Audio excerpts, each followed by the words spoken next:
ಬೆಂಗಳೂರಿನ ನಾಗರಿಕರು ಹಲವು ದಿನಗಳಿಂದ ಕಾಯ್ತಾ ಇದ್ದಂತ ಯೆಲ್ಲೋ ಲೈನ್ ಮೆಟ್ರೋ ಅಂತ ಹೇಳಿದ್ರೆ ಹಳದಿ ಮಾರ್ಗ ಮೆಟ್ರೋ ಈಗ ಸಂಚಾರಕ್ಕೆ ಮುಕ್ತವಾಗಿದೆ. 16 ಎತ್ತರಿಸಿದಂತ ನಿಲ್ದಾಣ ಹೊಂದಿರುವಂತ ಸುಮಾರು 19.15 ಕಿಲೋಮೀಟರ್ ಉದ್ದವಾದಂತ ಕಾರಿಡಾರ್ ಇದು. ಹಾಗೇನೆ ಪ್ರಧಾನಿ ನರೇಂದ್ರ ಮೋದಿ ಅವರು ಇದಕ್ಕೆ ಹಸಿರು ನಿಶಾನೆಯನ್ನ ತೋರಿದ್ರು. ಸಾಕಷ್ಟು ಜನ ಯಾವಾಗ ಓಪನ್ ಆಗುತ್ತೆ ಹಳದಿ ಮೆಟ್ರೋ ಮಾರ್ಗ, ಯಾವಾಗ ಓಪನ್ ಆಗುತ್ತೆ ಅನ್ನೋದಾಗಿ ಪ್ರಶ್ನೆಗಳ ಮೇಲೆ ಪ್ರಶ್ನೆಗಳನ್ನ ಕೇಳ್ತಾ ಇದ್ರು. ಕಳೆದ ವರ್ಷವೇ ಒಂದಷ್ಟು ದಿನಾಂಕಗಳು ಕೂಡ ಅನೌನ್ಸ್ ಆಗಿತ್ತು, ಈ ಡೇಟ್ ನಲ್ಲಿ ಓಪನ್ ಆಗಬಹುದು ಎನ್ನುವಂಥದ್ದಾಗಿ. ಆದ್ರೆ ಕಡೆಗೂ ಇವತ್ತು ಸಂಚಾರಕ್ಕೆ ಮುಕ್ತವಾಗಿದೆ ಎನ್ನುವಂಥದ್ದು ಗೊತ್ತಾಗ್ತಾ ಇದೆ. ಪ್ರಮುಖವಾಗಿ ನೋಡ್ತಾ ಹೋಗೋದಾದ್ರೆ 8 ಲಕ್ಷ ಪ್ರಯಾಣಿಕರು ಈ ಮಾರ್ಗದಲ್ಲಿ ಸಂಚರಿಸುವಂತ ಸಾಧ್ಯತೆ ಇದೆ. ಈಗಾಗಲೇ ಲೆಕ್ಕಾಚಾರವನ್ನ BMRCL ಹಾಕಿದೆ. ರಾಜಧಾನಿಯ ಬಹು ನಿರೀಕ್ಷಿತ ನಮ್ಮ ಮೆಟ್ರೋ ಆರ್ವಿ ರಸ್ತೆಯಿಂದ ಬೊಮ್ಮಸಂದ್ರ ಮಾರ್ಗದಲ್ಲಿ ಮೆಟ್ರೋ ಸಂಚಾರಕ್ಕೆ ಇದೀಗ ಪ್ರಧಾನಮಂತ್ರಿ ನರೇಂದ್ರ ಮೋದಿ ಗ್ರೀನ್ ಸಿಗ್ನಲ್ ಅನ್ನು ಕೊಟ್ಟಿರುವಂಥದ್ದು.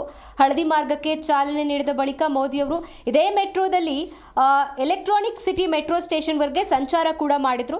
ಇನ್ನು ಈ ಮೆಟ್ರೋ ರೈಲನ್ನು ಮಹಿಳಾ ಲೋಕೋ ಪೈಲಟ್ ಆದಂತಹ ವಿನುತಾ ಅವರು ಚಾಲನೆಯನ್ನ ಮಾಡಿದ್ದು. ಮೋದಿ ಜೊತೆ CM Siddaramaiah, DCM DK Shivakumar ಸೇರಿ 117 ಜನರು ಈ ಮೆಟ್ರೋದಲ್ಲಿ ಪ್ರಯಾಣವನ್ನು ನಡೆಸಿದ್ರು.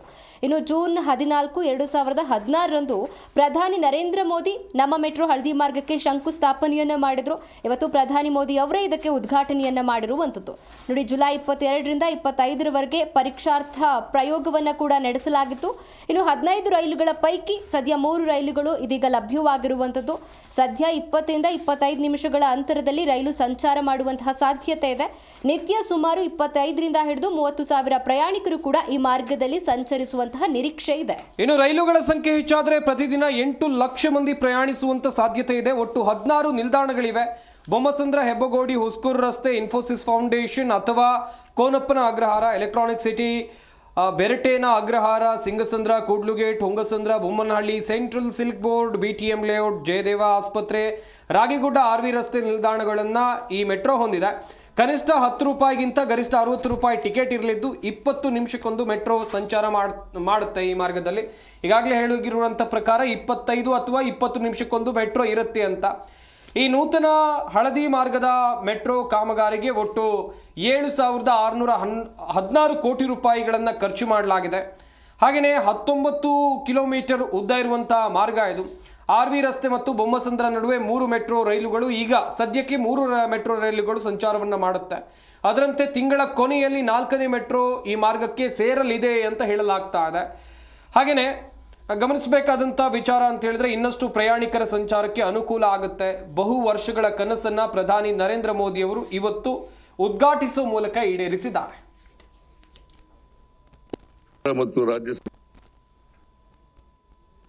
अंडरग्राउंड में ही एलिवेटेड है पूरा और 700 करोड़ के आसपास जो है उसकी लागत से आज बेंगलुरु की पहचान दुनिया के बड़े सिटीज के साथ होती है. हमें ग्लोबली कॉम्पीट भी करना है, इतना ही नहीं लीड भी करना है. हम तभी आगे निकलेंगे जब हमारे शहर स्मार्ट होंगे, फास्ट होंगे, एफिशिएंट होंगे. इसलिए आज मॉडर्न इंफ्रा के लिए प्रोजेक्ट पूरे कराने पर हमारा इतना जोर है. आज आरवी रोड से बोम्मासंद्रा तक येलो लाइन शुरू हुई है. ये बेंगलुरु के कई अहम एरियाज को आपस में कनेक्ट करेगी. बसवनगुड़ी से इलेक्ट्रॉनिक सिटी तक ये सफर में भी अब सब कम समय लगेगा. इससे लाखों लोगों के जीवन में ईज ऑफ लिविंग बढ़ेगी, ईज ऑफ वर्किंग बढ़ेगी. साथियों, आज येलो लाइन के लोकार्पण के साथ ही हमने फेज 3 यानी ऑरेंज लाइन का भी शिलान्यास किया है.